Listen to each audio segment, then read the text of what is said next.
Flight attendant slaps black woman unaware she's the billionaire that owns the plane. The sting lingered on Elise Montgomery's cheek long after the physical pain had subsided. 30,000 feet above the Atlantic, time seemed to crystallize into a single, humiliating moment. The sharp crack of the flight attendant's hand, the collective gasp of passengers, and the cold silence that followed. In her 57 years of life, through boardrooms and backrooms where she'd built a transportation empire worth billions, Elise had never been struck by anyone.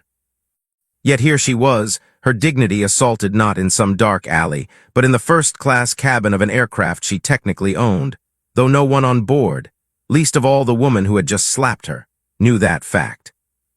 The morning had begun like any other for Elise.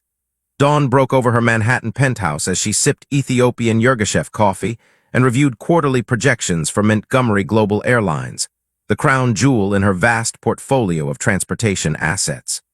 The airline had been her greatest acquisition, purchased 5 years ago when her late husband Thomas's technology patents had catapulted their family fortune into the stratosphere. While the world knew of Montgomery Global as a corporate entity, few connected it to the reserved, elegant black woman who had orchestrated its purchase and subsequent renaissance.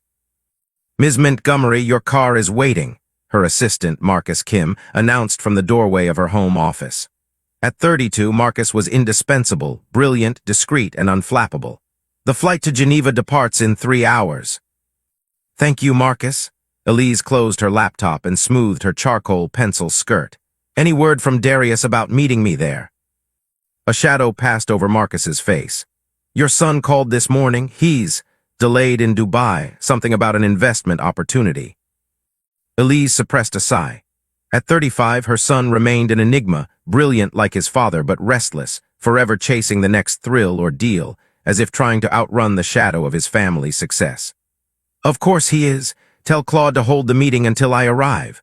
The Swiss don't mind a bit of waiting if it comes with proper apologies and a good lunch." Marcus nodded, his dark eyes reflecting concern he wouldn't voice. They both knew this journey was more than a routine business trip.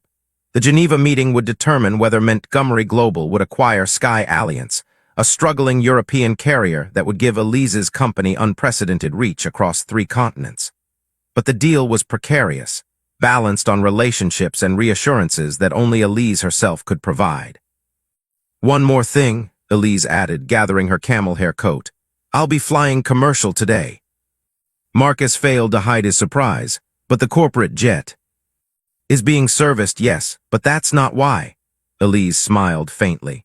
"Sometimes I need to experience our competitors as a regular passenger, see what we're up against, what we're doing right or wrong." What Elise didn't say was that she sometimes craved anonymity, the freedom to observe without being observed, to blend into the fabric of ordinary life despite her extraordinary circumstances. The corporate jet, with its deferential crew who knew exactly who she was, couldn't provide that. 3 hours later, Elise settled into seat 4A aboard Transatlantic Airways Flight 273 to Geneva. First class was half empty, a testament to the airline's declining fortunes, and precisely why she was considering adding it to Montgomery Global's portfolio. She wore no obvious signifiers of wealth, a simple blue blouse beneath a gray cashmere sweater, pearl earrings that had belonged to her grandmother, and her wedding ring, which she still wore 5 years after Thomas's death. Her natural hair was styled in a short, elegant crop that framed her face, its strands of silver mingling with deep black. "Something to drink before takeoff, ma'am?" The flight attendant, blonde, perhaps in her late 40s with a name tag reading Patricia, offered mechanically, barely making eye contact. "Sparkling water, please, no ice." Elise smiled, receiving only the briefest nod in response. As the plane taxied toward the runway, Elise observed Patricia's interactions with other first-class passengers. The attendant's demeanor transformed completely when serving the white businessman across the aisle, all smiles and solicitous attention, asking about his comfort, offering magazines, addressing him by name after checking his boarding pass. Elise had experienced this disparity countless times throughout her life and career. The subtle shifts in treatment, the invisible calculations of worth based on appearance, the presumptions that followed her despite her achievements. Usually, she let such slights roll off her, a survival mechanism honed over decades. Today, she was simply too preoccupied with the Geneva meeting to give it much thought. The plane lifted into the clouded New York sky, banking gently before pointing its nose toward Europe. Elise opened her tablet, reviewing notes for tomorrow's negotiation. Sky Alliance's board was divided on the acquisition proposal. Half saw Montgomery Global as their salvation. The other half feared losing control to an American company. Elise needed to convince them that her vision would preserve what made Sky Alliance special while ensuring its survival. An hour into the flight, the cabin lights dimmed for meal service. Elise set aside her work, accepting a glass of Bordeaux from a different flight attendant, younger, more attentive. She was just taking her first sip when her phone vibrated with a text notification. It was from her daughter, Amara. "Mom, call me when you land. It's about Darius. Important." A knot formed in Elise's stomach. Her two children couldn't be more different. While Darius embraced the privileges of wealth with unabashed enthusiasm, Amara had rejected them, choosing instead to work as a public defender in Chicago, living in a modest apartment and often criticizing the very capitalist systems that had built their family fortune. Their relationship was loving but complicated, especially since Thomas's death. "Excuse me," Elise signaled to Patricia, who was passing with the meal cart. "Could I possibly make a quick call? My daughter." "All cellular services must remain off during the flight," Patricia cut her off without looking up. "It's federal regulation." "I understand, but this plane is equipped with satellite phones, isn't it? I'd be happy to." "Those are for emergencies only." Patricia's tone was clipped, dismissive. The businessman across the aisle leaned forward. "Actually, I just used the satellite phone to call my office. It's $5 a minute." He smiled at Patricia. "Perhaps you could help this lady access it as well." Patricia's expression tightened almost imperceptibly. "I'll come back after meal service." Elise nodded, the interaction confirming what she'd already observed. She sent a quick text to Amara, in flight. "We'll call from Geneva," before switching her phone to airplane mode. The meal arrived, a forgettable chicken dish with overcooked vegetables. Elise ate mechanically, her mind churning with concern about Darius and preparation for the Geneva meeting. She barely noticed when Patricia cleared her tray without a word, though she did observe the flight attendant chatting amiably with the businessman, refilling his wine without being asked. 2 more hours passed. The cabin was dark now, most passengers either watching movies or sleeping beneath blue airline blankets. Elise had managed to doze off briefly when a sharp jolt of turbulence woke her. Her water glass, still half full on her tray table, tipped over, splashing onto her lap. "Oh," Elise exclaimed softly, grabbing her napkin to blot the spreading dampness on her skirt. Patricia appeared in the aisle, mouth set in a tight line. "Is there a problem?" "Just a water spill from the turbulence," Elise explained, continuing to dab at her skirt. "Could I have a few more napkins, please?" Something in Patricia's expression shifted, a hardening, a calculation. "You'll need to be more careful with your beverages, ma'am." The comment hung in the air, its condescension unmistakable. Under normal circumstances, Elise might have let it pass. But the stress of the upcoming negotiation, concern about Darius, and the accumulated weight of a lifetime of such interactions converged in that moment. "I believe the turbulence was responsible, not my carelessness," Elise replied evenly, maintaining her composure. "And I've simply asked for additional napkins." Patricia's eyes narrowed. She reached into her pocket and extracted 2 cocktail napkins, dropping them onto Elise's tray table from a height that made her intention clear. "Here you are, ma'am. Anything else?" The businessman across the aisle had lowered his magazine, watching the interaction with visible discomfort. "Actually, yes," Elise continued, her voice low but firm. "I'd appreciate the same courtesy you've shown to other passengers in this cabin." The words hung between them, a challenge laid bare. "I treat all passengers equally," Patricia responded, color rising in her cheeks. "That hasn't been my observation." Elise held her gaze steadily. "But perhaps you could demonstrate that equality now by helping me access the satellite phone. My daughter's message seemed urgent." Something dangerous flashed in Patricia's eyes. She leaned closer, her voice dropping to a whisper meant only for Elise. "Listen, I don't know who you think you are, but I've been flying this route for 15 years. People like you always expect special treatment." "People like me?" Elise interrupted, the question hanging dangerously in the air between them. You know exactly what I mean. Patricia's words were venom-laced. Playing the race card when you don't get your way. The businessman across the aisle cleared his throat loudly, clearly uncomfortable with what he was witnessing. Excuse me, I don't think. This doesn't concern you, sir, Patricia snapped before turning back to Elise. I have other passengers to attend to. If you need anything else, press your call button like everyone else. As Patricia turned to leave, Elise reached out and lightly touched her wrist. A reflexive gesture, not to restrain but to reconnect, to pull the conversation back from the brink. Wait, please, this is becoming. The crack of Patricia's hand against Elise's cheek echoed through the cabin like a gunshot. Time seemed to stop. Elise's head snapped sideways from the force of the blow. Around her, passengers gasped. The businessman across the aisle half rose from his seat. Patricia herself seemed frozen, horror dawning in her eyes as she realized what she'd done. You grabbed me, she stammered, the lie forming even as her hand still hung in the air. Elise sat perfectly still, one hand rising slowly to her cheek, which burned with pain and humiliation. She had faced discrimination, dismissal, and disrespect throughout her career, but never physical violence. Never this. The lead flight attendant appeared, summoned by the commotion. What's happening here? She assaulted me, Patricia blurted, gesturing at Elise. She grabbed my arm when I tried to walk away. That's absolutely not what happened, the businessman interjected forcefully. I saw everything. This flight attendant struck this lady without provocation. It was completely unprovoked and unprofessional. Other passengers murmured in agreement. Someone in the row behind had been filming on their phone and now offered. I got it all on video. The lead attendant's face went pale. Patricia, go to the galley, now. He turned to Elise, professional concern overtaking his features. Ma'am, are you all right? I can't apologize enough for this inexcusable behavior. I'll need to report this incident to the captain immediately. Elise finally found her voice. I'd like to speak with the captain as well. Of course, I'll arrange it right away. He hesitated. Ma'am, would you like medical attention? We have a first aid kit, and I can see if there's a doctor on board.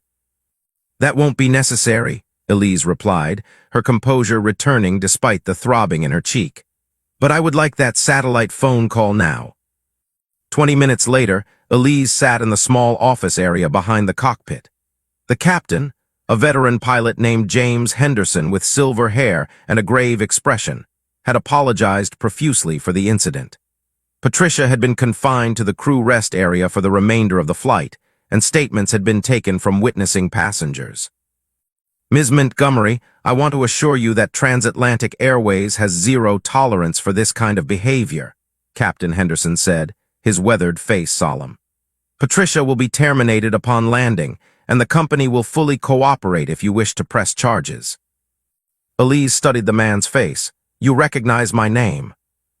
Captain Henderson nodded slowly. Yes, ma'am, when I saw your boarding pass.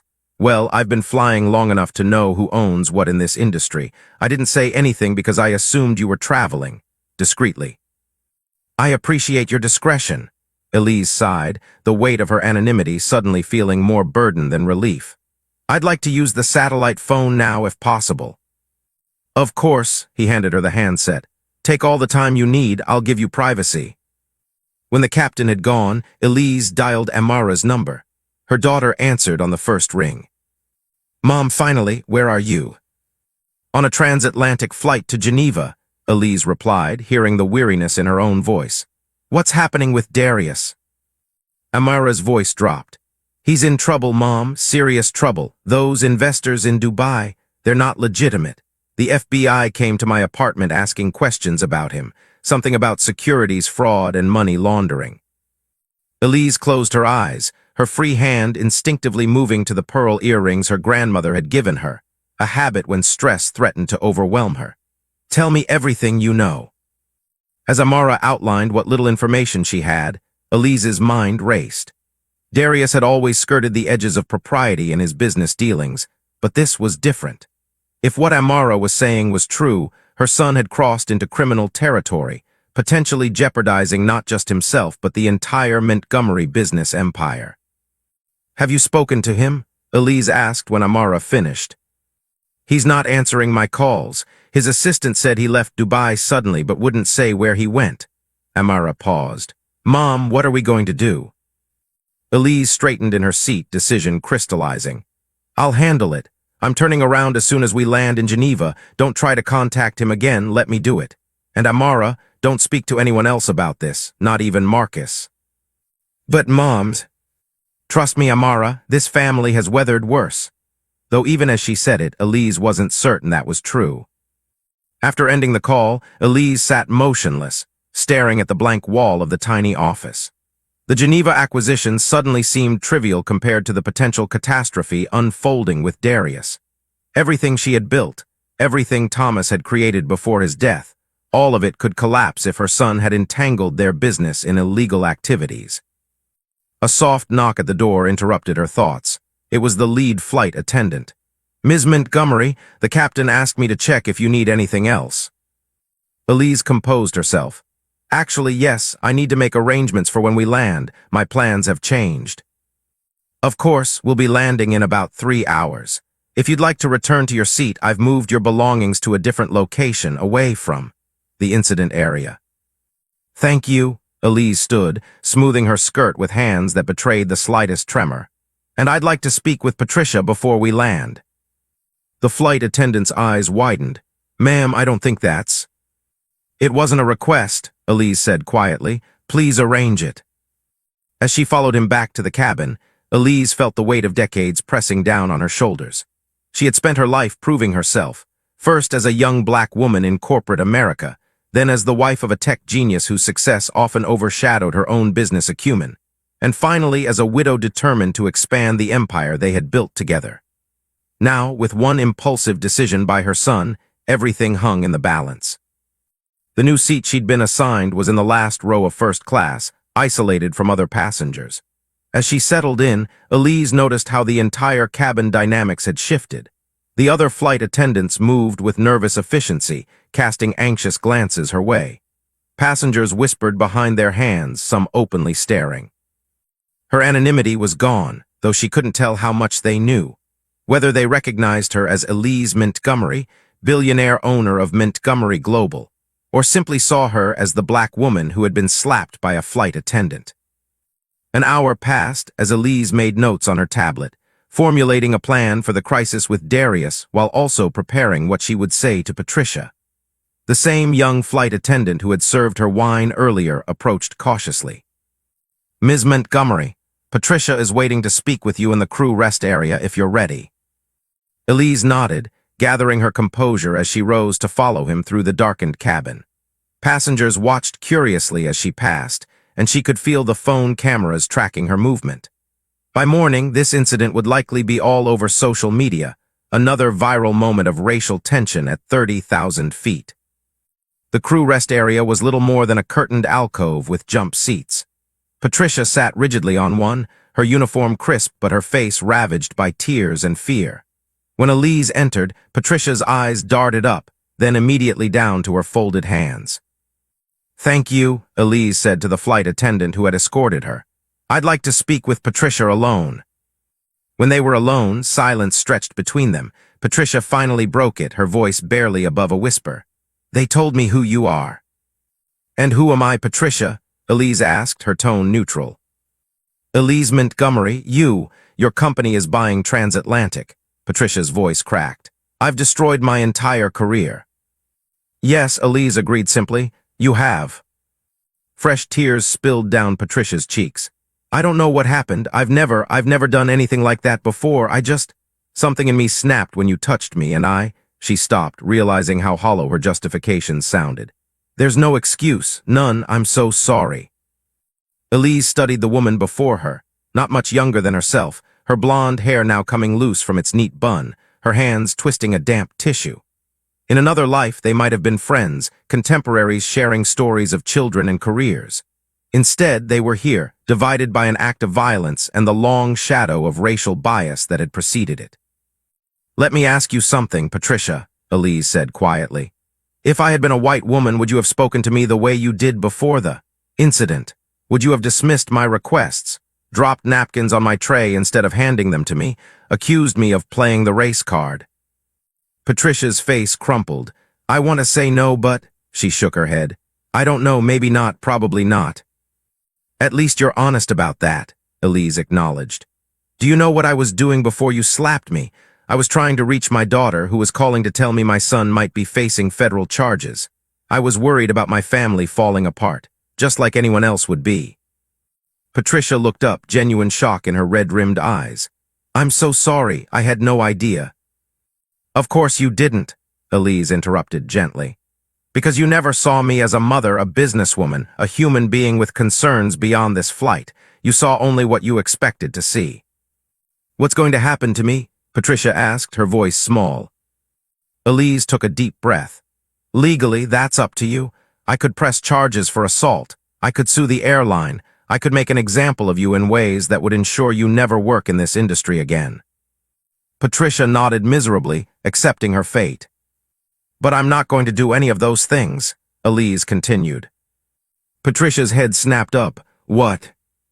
Don't misunderstand me. You'll lose your job, that's non-negotiable. What you did was inexcusable, regardless of who I am. Elise leaned forward slightly. But I believe in second chances, Patricia, and I believe people can change if they're willing to do the work. I don't understand, Patricia whispered. Montgomery Global has a foundation that funds, among other things, anti-bias training programs for corporate environments. We're currently developing a specific curriculum for the airline industry. Elise watched, understanding dawn slowly on Patricia's face. You have experience. You know this industry. If you're willing to go through the program yourself, then help us refine and implement it. There might be a place for you. Patricia stared at her in disbelief. You would hire me after what I did to you. Not as a flight attendant, Elise clarified, but as someone who understands firsthand how bias can manifest in high-stress environments like air travel, someone who might help others avoid making the same mistakes. In the quiet space between them, something shifted, not forgiveness exactly, but possibility. The possibility of transformation, of something constructive emerging from conflict. Why would you do this? Patricia asked finally. Elise thought of Darius, of the trouble he was in, of her own need to believe in redemption. Because holding on to anger solves nothing, and because change only happens when we're brave enough to face our worst moments and learn from them. She stood, smoothing her skirt. Think about it. When we land, you'll meet with HR as planned. They'll terminate your employment. Once that process is complete, contact this number. She handed Patricia a business card. Ask for Marcus Kim. Tell him I sent you. As Elise turned to leave, Patricia called after her. Ms. Montgomery, thank you, I don't deserve. No, Elise agreed, pausing at the curtain. You don't, not yet, but maybe someday you will.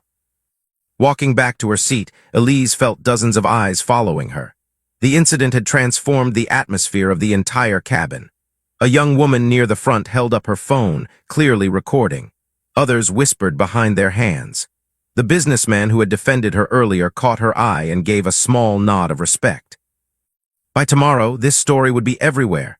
Black female billionaire slapped by racist flight attendant.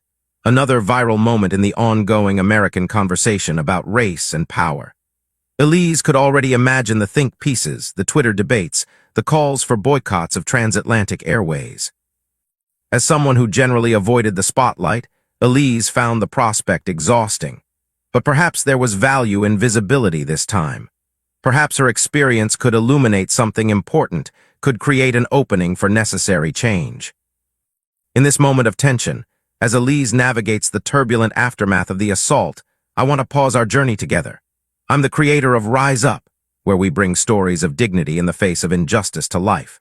If this narrative has touched something within you, please subscribe and share in the comments where you're watching from. Your engagement fuels our mission to illuminate these powerful human experiences that challenge and inspire us all. Returning to her seat, Elise checked her watch. 2 hours until landing. Her mind shifted back to the immediate crisis at hand, finding Darius before the FBI did, understanding exactly what trouble he had gotten himself into, and determining how to protect him and the company simultaneously. She opened her tablet and began composing an email to her legal team, outlining what she knew and what she needed them to prepare. As her fingers moved across the screen, Elise felt a strange sense of clarity emerging from the chaos of the day. The path forward wouldn't be easy, but at least now she could see it. The young flight attendant approached with a fresh glass of water. "The captain asked me to inform you that we've arranged priority deplaning for you when we land, Ms. Montgomery. A representative from Transatlantic will meet you at the gate." "Thank you," Elise replied, accepting the water. "But that won't be necessary. I'll deplane with everyone else." The flight attendant looked uncertain. The captain insisted. "Please tell Captain Henderson that I appreciate his concern, but I don't require special treatment." She smiled slightly. "That's rather the point, isn't it?" As the flight attendant retreated, Elise sipped her water, her mind turning to Geneva. She would need to postpone the Sky Alliance meeting, arrange immediate transport back to the United States, and coordinate with her legal team to locate Darius before it was too late. Her phone vibrated with an incoming text, Marcus, responding to her earlier message about changing plans. "Private jet standing by in Geneva. Swiss authorities notified of priority clearance. Legal team assembling in NY." She replied simply, "Patricia Bennett, Transatlantic Airways. Contact HR tomorrow regarding foundation program." Marcus's response came almost immediately. "Understood. Details on incident coming through media channels already. PR team preparing statement. Recommend against engagement until return." Elise sighed. Of course, videos were already circulating. In the digital age, nothing remained private for long. The plane began its initial descent into Geneva, the seatbelt sign illuminating with a soft chime. Outside her window, the first light of European dawn painted the horizon in delicate pinks and golds. Despite everything, the slap, the humiliation, the worry about Darius, Elise felt a curious sense of purpose crystallizing within her. This incident, painful as it was, had reminded her of something essential. That despite her wealth and power, she remained vulnerable to the same prejudices and assumptions that affected millions of other black women. That her responsibility extended beyond building a business empire to using her position to create meaningful change. As the plane dipped through clouds toward the twinkling lights of Geneva, Elise touched her cheek. The sting now faded to a dull throb. What had happened today was deeply personal, yet also emblematic of a larger struggle. How she responded would matter, not just for Patricia, not just for Montgomery Global Airlines, but for everyone watching and learning from this story. The wheels touched down with a gentle bounce, and applause scattered through the cabin, a ritual of relief that had always struck Elise as charmingly human. As the plane taxied toward the terminal, she gathered her belongings, preparing for what came next. The businessman who had defended her earlier caught her eye as passengers began retrieving luggage from overhead bins. He leaned slightly across the aisle. "Ms. Montgomery, I just wanted to say, I'm sorry about what happened. It was wrong, and I admire how you've handled it." "Thank you, Mr. Schieffer, Richard Schieffer." He offered his hand, which Elise shook firmly.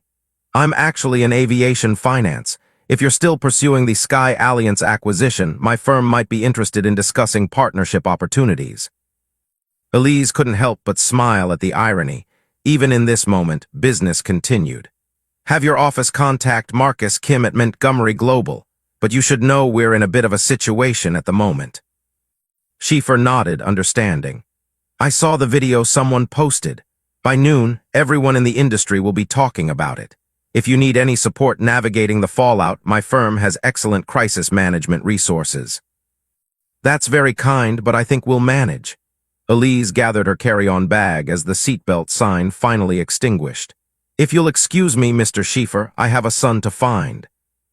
As promised, a transatlantic representative, a nervous-looking man in a charcoal suit, was waiting at the gate when Elise deplaned. Behind him stood two airport security officers and a woman Elise recognized immediately as Vanessa Dupree, Transatlantic's chief operating officer. "Ms. Montgomery," Vanessa stepped forward, extending her hand. "I can't begin to express how devastated we are about what occurred on your flight. I've come personally to ensure you have everything you need and to discuss how we might address this appalling situation." Elise accepted the handshake, noting the firm grip and direct eye contact. Vanessa was a woman accustomed to handling crises. I appreciate you coming, Ms. Dupree, but I'm afraid I don't have time for a lengthy discussion. Family emergency. Vanessa nodded, professionally sympathetic. Of course. We've arranged a private lounge where you can wait for your connection in comfort. Our CEO is en route from Paris to meet with you personally. In the meantime, I want to assure you that Patricia Bennett has been terminated, effective immediately. I expected as much, Elise replied, though I've suggested an alternative path forward for her should she choose to take it. Confusion flickered across Vanessa's face. Alternative path? I'm not sure I understand. She'll explain when she contacts my office. Elise checked her watch. Now, if you'll excuse me, I need to clear immigration and make some urgent calls. Of course, these officers will escort you through expedited processing. Vanessa hesitated, then added in a lower voice. Ms. Montgomery, I should mention that there are reporters waiting in the main terminal. The video has gone viral. If you'd prefer to avoid them, we can arrange. No, Elise decided firmly. No special routes, no hiding. I'll face the questions directly. Surprise registered on Vanessa's face, quickly replaced by respect. As you wish. We'll have a statement prepared for your approval within the hour. That won't be necessary. My team will handle any official statements. Elise straightened her shoulders. But you might want to prepare your board for accelerated acquisition talks when I return from dealing with my current situation. Recent events have only confirmed my assessment of Transatlantic's corporate culture and the urgent need for new leadership. Understanding dawned in Vanessa's eyes. This wasn't just about one flight attendant's inexcusable behavior. It was about systemic issues that had allowed such an incident to occur.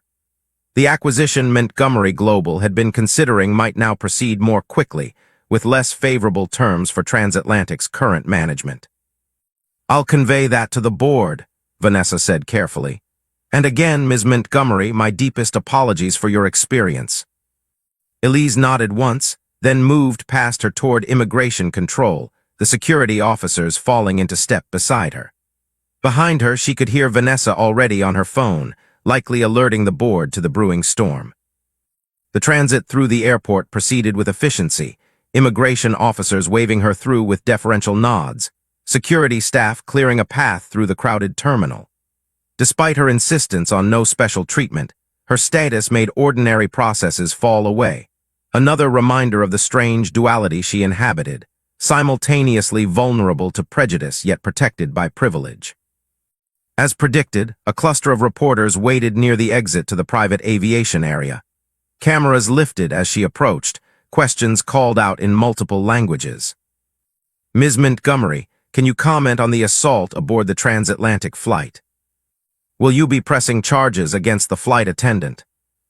Do you believe this was a racially motivated attack? Elise paused, considering. She hadn't planned to speak publicly, but something compelled her to address at least some of the questions swirling around this incident.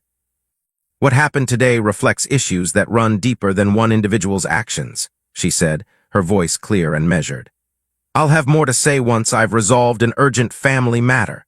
For now, I'll simply say that I believe in accountability, but I also believe in the possibility of growth and change. Thank you.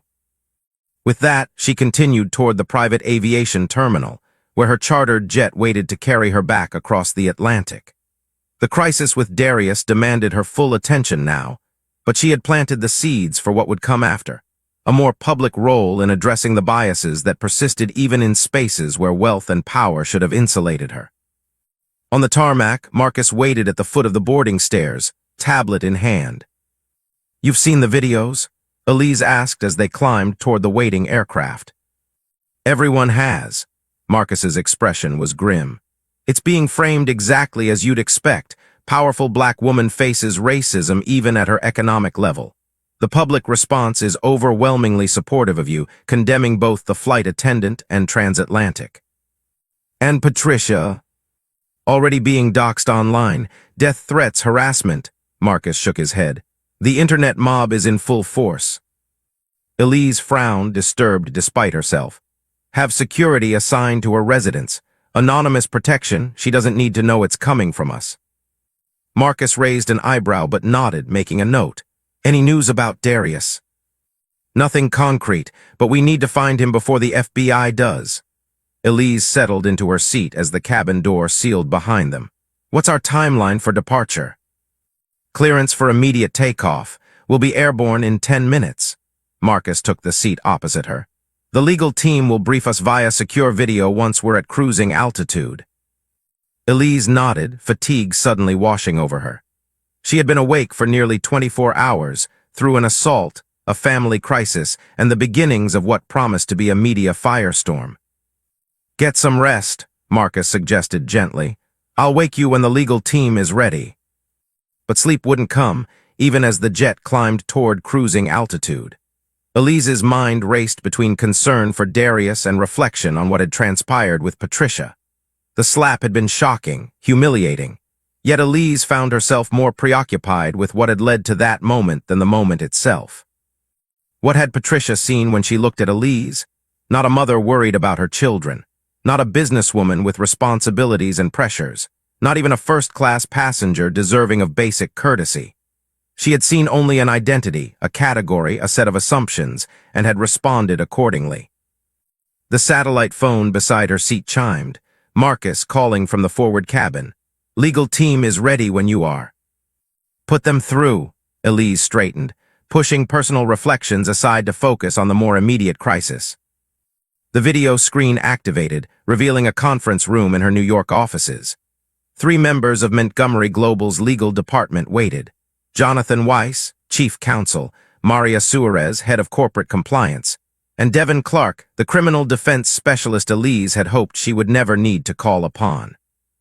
Ms. Montgomery, Jonathan began, we've been gathering information since your call. The situation with Darius is complicated. Define complicated, Elise said flatly. Maria leaned forward. Based on what we've been able to piece together, Darius appears to have been involved with a group of investors who were using shell companies to move money between jurisdictions. The FBI believes these transactions may have been designed to circumvent sanctions against certain foreign entities. Are they right? Elise asked, her voice steady despite the sinking feeling in her stomach. We don't know yet, Devin admitted. But the evidence suggests Darius may have been a facilitator rather than an architect of the scheme. He may not have fully understood the legal implications of what he was doing. Or he may have understood perfectly well, Elise countered. Where is he now? The lawyers exchanged glances. Jonathan cleared his throat.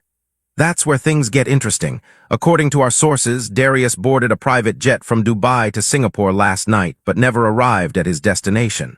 The flight plan was changed mid-journey. Changed to where? Elise demanded. Unknown, Maria replied.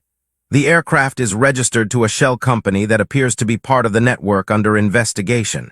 It's possible Darius is attempting to distance himself from the situation. Or he's been taken, Elise said, voicing the fear that had been growing since Amara's call. Have you reached out to his assistant, his friends, anyone who might know where he intended to go? We're pursuing all avenues, Jonathan assured her. But Ms. Montgomery, we need to discuss the potential implications for Montgomery Global. If Darius was conducting these activities using company resources or connections. I understand the implications, Jonathan. Elise's tone was sharp. But right now my priority is finding my son. Everything else is secondary. The lawyers nodded, chastened. Devin spoke up again. We've prepared a strategy for both scenarios, voluntary cooperation with authorities and more protective measures should they become necessary. Good, Elise glanced at her watch. I'll be landing in New York in approximately 6 hours. By then, I want a complete picture of Darius's movements over the past month, a list of all his known associates in Dubai, and a direct line to whatever FBI office is handling this investigation. If my son is in trouble, I need to know exactly what we're dealing with.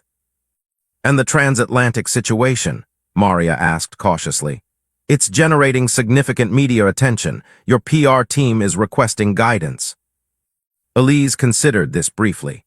Tell them to issue a statement acknowledging the incident, expressing appreciation for the public concern, but requesting privacy as I deal with a family emergency.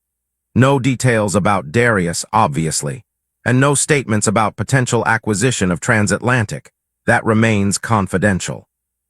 The legal team nodded in unison. We'll update you hourly, Jonathan promised. And Ms. Montgomery, whatever happens with Darius, will find a way through it. Elise ended the call, leaning back in her seat as the plane cruised high above the Atlantic. 6 hours until New York. 6 hours to prepare for whatever awaited her there.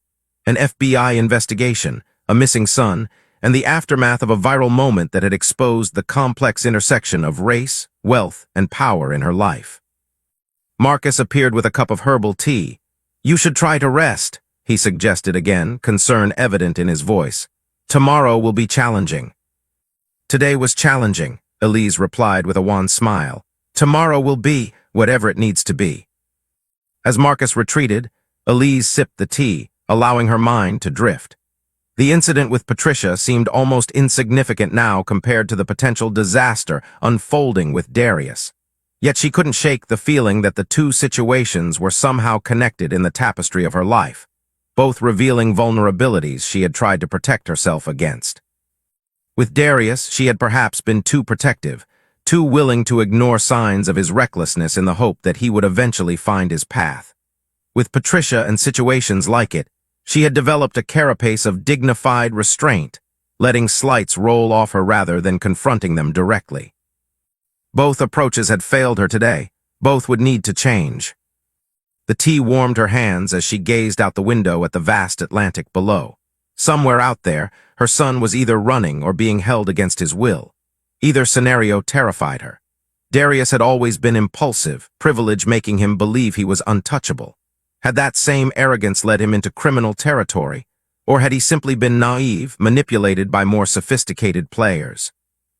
Elise thought of Thomas, who had always better understood their son's restless nature.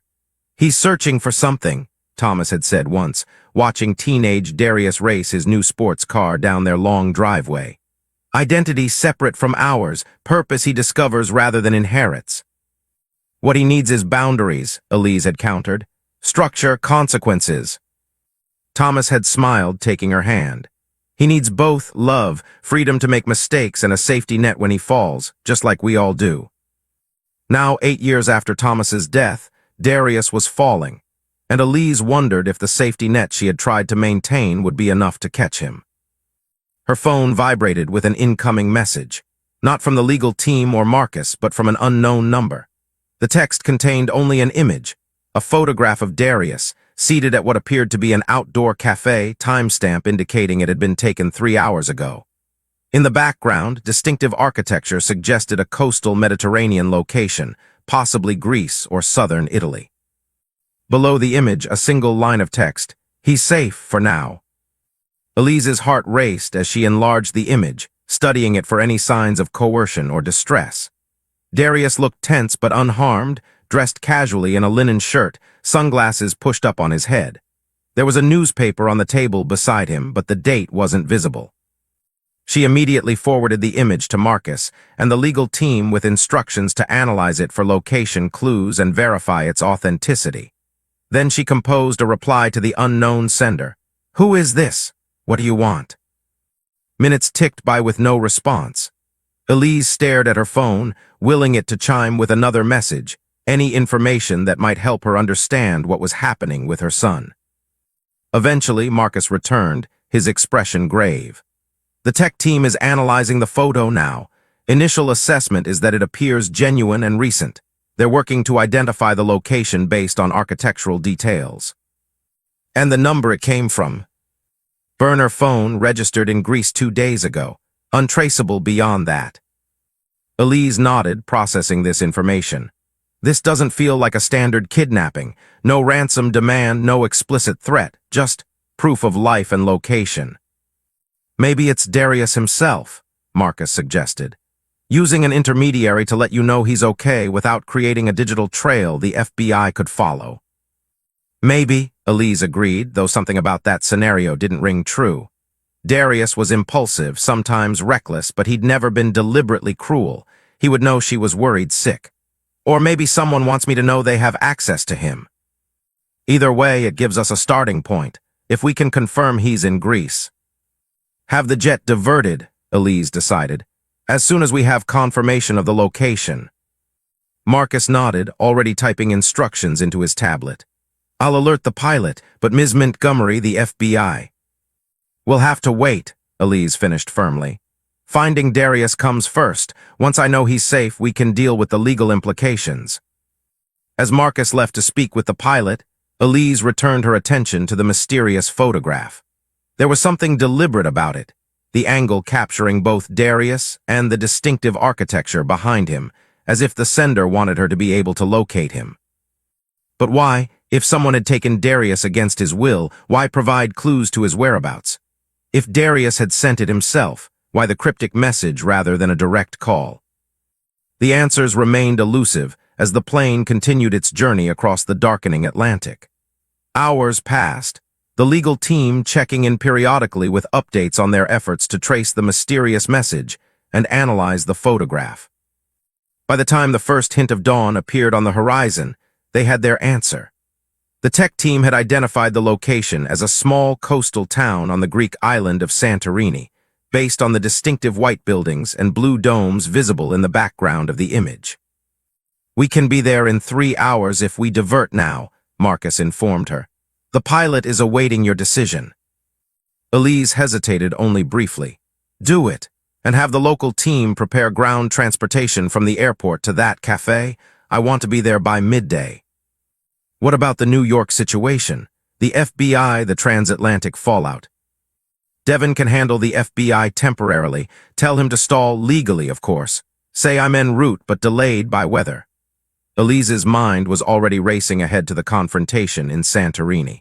As for transatlantic, it can wait. Some things are more important than business. As the jet altered course, banking gently southward toward the Mediterranean, Elise felt a strange calm settling over her.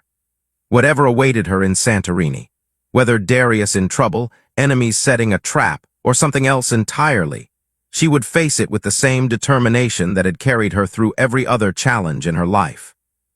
The incident with Patricia, painful as it had been, had reminded her of an essential truth, that she possessed both vulnerability and strength, that she could be wronged and still respond with dignity and purpose. Those qualities would serve her now as she sought to protect her son while holding him accountable for whatever he had done. 3 hours later, as the jet began its descent toward Santorini's small airport, Elise gazed out at the breathtaking landscape below, whitewashed buildings clinging to volcanic cliffs, the deep blue of the Aegean stretching to the horizon. So beautiful, yet her heart was too heavy with worry to appreciate it fully. Her phone chimed with an incoming message, the same unknown number as before. Thoreau's Cafe, 1 hour, come alone. Elise showed the message to Marcus, who immediately objected. Absolutely not. We don't know who sent this or what they want. It could be a trap. Or it could be my only chance to find Darius before the FBI does, Elise countered. I'm going, Marcus, but I won't be foolish about it. They compromised. Marcus would accompany her to Santorini town, but remain at a distance from the cafe, coordinating with local security personnel they had hastily contracted. Elise would wear a discreet communication device allowing Marcus to hear everything and summon help if needed.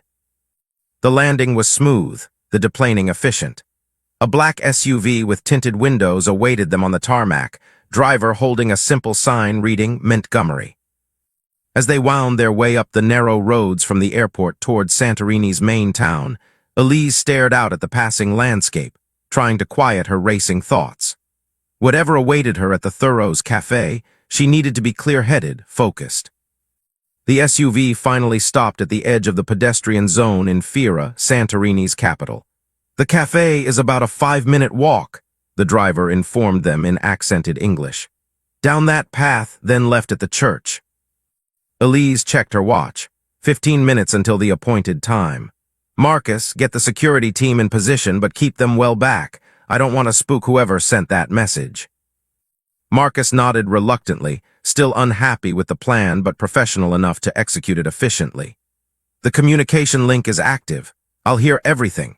If anything seems wrong, anything at all, say the word horizon and we'll move in immediately. Elise squeezed his arm gratefully before setting off down the narrow cobblestone path, navigating around tourists who were already filling the scenic walkways despite the early hour. The weight of the last 24 hours pressed upon her, the slap on the plane now seeming distant, and almost trivial compared to the potential danger Darius might be facing. The Thoreau's Cafe was exactly where the driver had indicated, a small establishment with a spectacular view of the caldera. Blue and white tables dotted a terrace that seemed to hang precariously over the cliffside, offering patrons an uninterrupted panorama of sea and sky. Elise scanned the half-dozen occupied tables, heart-pounding. No sign of Darius or anyone who appeared to be waiting for her. She chose a table near the back, positioning herself to see both the entrance and the entire terrace. A waiter approached immediately. "Something to drink, madam." "Espresso, please," Elise replied, keeping her voice steady despite her nerves. "I'm meeting someone." The waiter nodded and retreated. Elise checked her watch again, 5 minutes to the appointed time. She studied each patron carefully, looking for anyone who might be watching her with unusual interest, but saw only tourists absorbed in their breakfasts and the magnificent view. The espresso arrived, steaming and fragrant. Elise sipped it slowly, using the familiar ritual to calm herself. 1 minute to go. Then the appointed hour. Then 5 minutes passed, with still no sign of Darius or whoever had sent the message. Just as she was beginning to wonder if she had been misled, a shadow fell across her table. Elise looked up, expecting, hoping to see her son. Instead, she found herself staring into the face of a woman perhaps 10 years her junior, with striking silver-streaked dark hair and the kind of weathered beauty that spoke of a life lived intensely. She wore a simple linen dress and carried herself with unmistakable confidence. "Ms. Montgomery," the woman said in a melodious voice tinged with a Greek accent. "Thank you for coming. May I join you?" Elise gestured to the empty chair across from her, wariness mingling with curiosity. "You have me at a disadvantage. You know who I am, but I don't know who you are." The woman sat, signaling to the waiter for a coffee before turning back to Elise with a smile that didn't quite reach her eyes. "My name is Helena Stavros. I believe you're looking for your son." "Where is Darius?" Elise asked directly, refusing to play games. "Is he safe?" Helena's expression softened slightly. "He is safe, for now. Whether he remains that way depends largely on what happens in the next 24 hours. "Is that a threat?" Elise kept her voice low but intense. "Not from me." Helena accepted the coffee the waiter placed before her, waiting until he had retreated before continuing. "Your son has entangled himself with dangerous people, Ms. Montgomery, people who believe he has taken something that belongs to them." "And who exactly are these people?" Elise asked, though she was beginning to form a suspicion. Helena sipped her coffee before answering. "Let's just say they operate in the shadows between nations, moving money where conventional banks fear to tread. Your son was useful to them, his name, his connections, his apparent legitimacy, until he wasn't." "The FBI is investigating these operations," Elise stated. "They've connected Darius to potential sanctions violations." "The FBI is several steps behind," Helena replied with a dismissive wave. "They're looking at the formal structures, the shell companies, the wire transfers. They don't see the real operations beneath." "And you do?" Elise studied the woman carefully. "What exactly is your role in all this, Miss Stavros?" A hint of a smile played at Helena's lips. "Let's say I'm a fixer. I solve problems for people who can't turn to conventional authorities. Your son came to me 3 days ago, frantic, saying he needed to disappear. He was afraid, not of the FBI, but of his former partners." Elise felt a chill despite the warm Mediterranean sun. What did he do to them? "He got greedy." Helena's expression was matter-of-fact. "The operation involved moving certain restricted technologies through shell companies. Darius was supposed to facilitate the transactions, taking his percentage.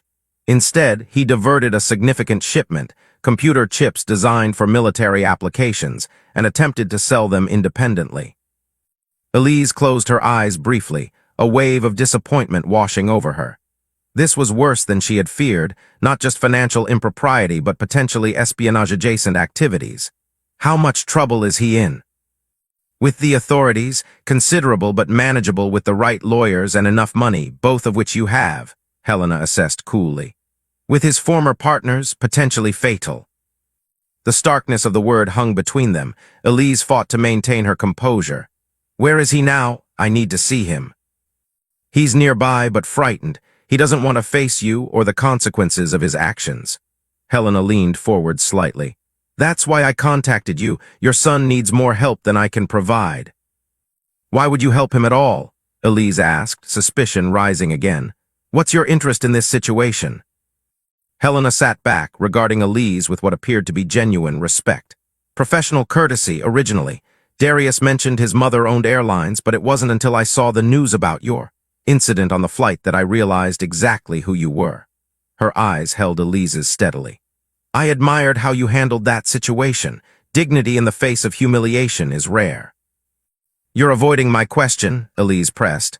What do you want from me? 5 million euros, Helena answered simply. Transferred to an account I'll specify. In exchange, I'll return your son safely and provide information about his former partners that will help you neutralize the threat they pose to him. You're blackmailing me, Elise stated flatly. I'm offering a service, Helena corrected. I've kept Darius alive for 3 days when others wanted him dead. I've gathered intelligence on organizations that operate beyond the reach of conventional law enforcement, and I'm willing to help you navigate a situation that could destroy both your son and your company's reputation. She sipped her coffee calmly. 5 million euros seems quite reasonable when you consider the alternatives. Elise had negotiated countless business deals in her career, but never one with her son's life as the stake. She studied Helena's face, looking for signs of deception or threat, but found only cool professionalism. I want proof that Darius is unharmed before we discuss any transfer, Elise said finally, and I want to speak with him directly. Helena nodded as if she had expected this condition. She withdrew a phone from her bag, typed briefly, then returned her attention to Elise. He'll be here in 10 minutes. After you've spoken with him, we can discuss the details of our arrangement. As they waited, an uncomfortable silence settled between them. Elise used the time to observe Helena more carefully, noting the subtle details that spoke of a woman accustomed to operating in dangerous circles. The alertness in her eyes as she scanned the cafe periodically, the slightly unnatural bulge at her ankle suggesting a concealed weapon, the way she had positioned herself to see both the entrance and the street beyond. May I ask you something? Helena said suddenly, breaking the silence. About what happened on the plane? Elise raised an eyebrow, surprised by the shift in conversation. What about it? Why didn't you reveal who you were immediately? You could have ended that flight attendant's career with a single sentence. The question was unexpected, and Elise found herself considering it seriously. Power used as a weapon diminishes both the target and the wielder, she said finally. I've spent my life building things, not tearing people down. Helena seemed to weigh this answer, something like genuine curiosity in her expression. Even when they deserve it, that woman struck you, humiliated you publicly. And she'll face consequences for that, Elise acknowledged. But her actions came from ignorance and bias, not malice. Destroying her wouldn't address the underlying problem. You're more forgiving than I would be, Helena remarked. It's not forgiveness, Elise clarified. It's pragmatism. Real change doesn't come from punishment alone. Before Helena could respond, her phone vibrated. She checked it, then gestured toward the street. Your son is approaching. Elise turned, her heart leaping into her throat as she caught sight of Darius rounding the corner. He looked thinner than when she'd last seen him 6 months ago, his normally immaculate appearance somewhat disheveled, designer stubble now a nascent beard. As he spotted her at the table, his steps faltered briefly before he continued toward them. When he reached the table, he stood awkwardly, uncertainty warring with shame on his face. Mom, he said simply, his voice hoarse. Elise rose slowly, years of practiced composure preventing her from either embracing him or berating him as conflicting impulses urged. Darius, she acknowledged evenly. Are you all right? He nodded, not quite meeting her eyes. I'm sorry, I messed up. I messed up bad this time. Sit down, Elise instructed, gesturing to an empty chair. Let's talk about how we're going to fix this. As Darius sat, Helena stood. I'll give you two some privacy.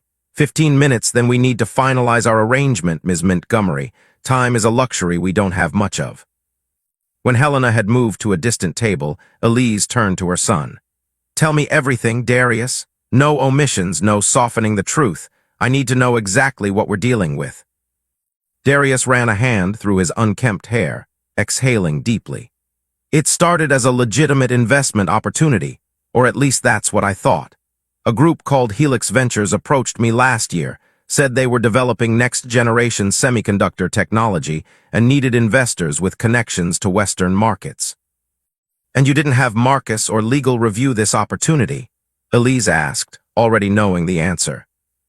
I wanted to prove I could make deals on my own, Darius admitted, a hint of the old defensiveness creeping into his voice. I was tired of being seen as just Thomas Montgomery's son or your heir apparent. I wanted my own success. Go on, Elise prompted, setting aside the familiar frustration. The initial returns were impressive, 20–30% in months.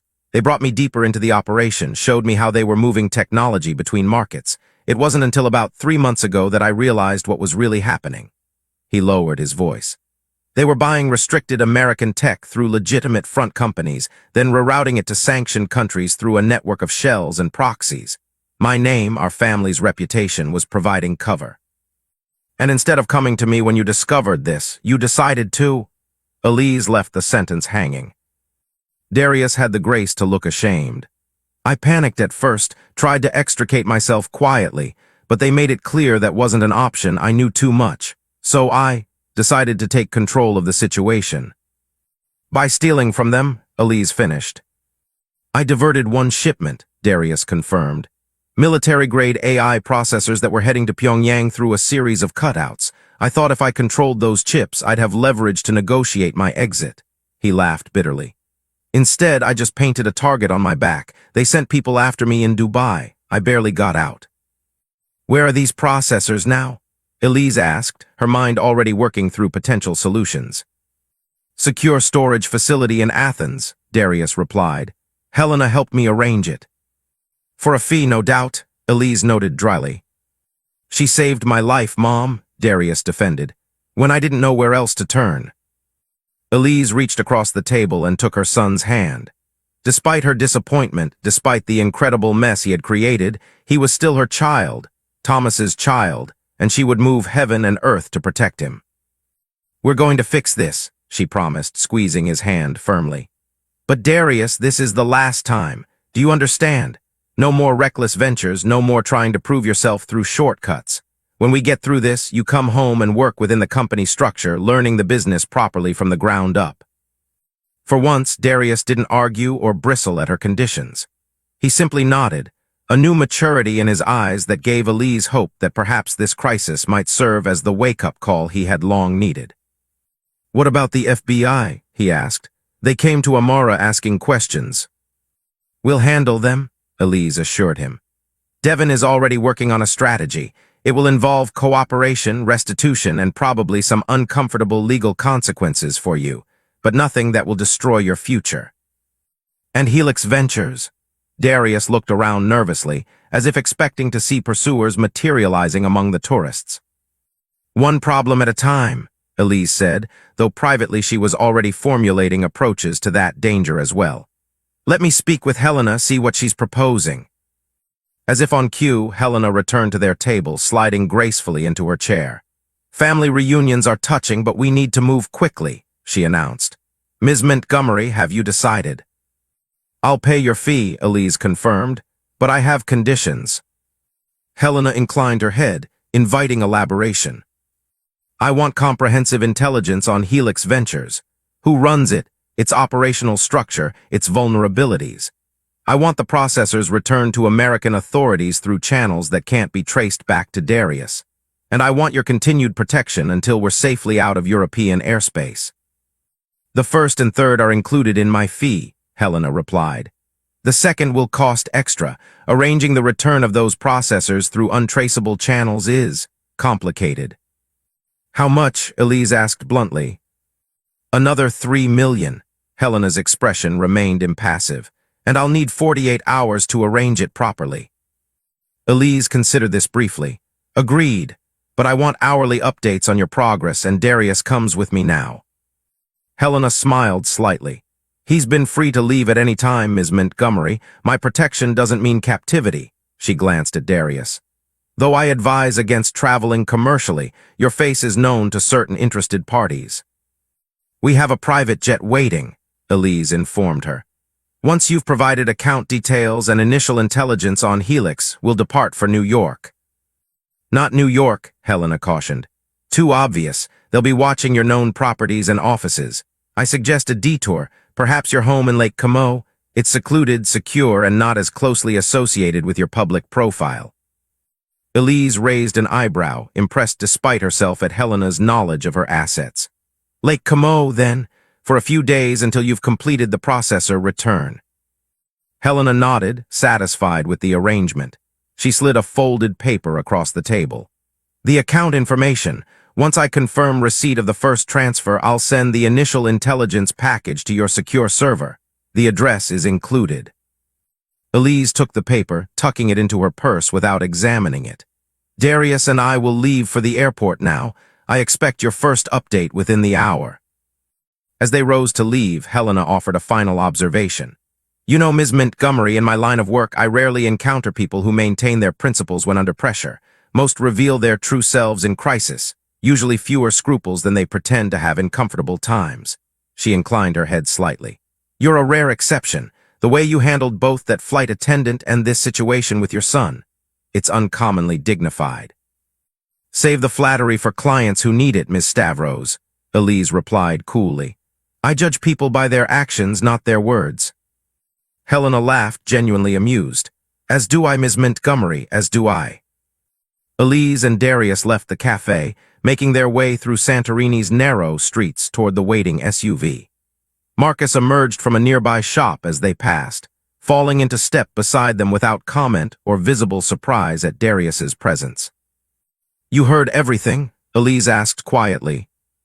Every word, Marcus confirmed. The transfer is being arranged as we speak, and I've already notified the pilot to prepare for Lake Como instead of New York. And the intelligence Helena mentioned. Will our servers be secure for that kind of material? I'm setting up special protocols, Marcus assured her.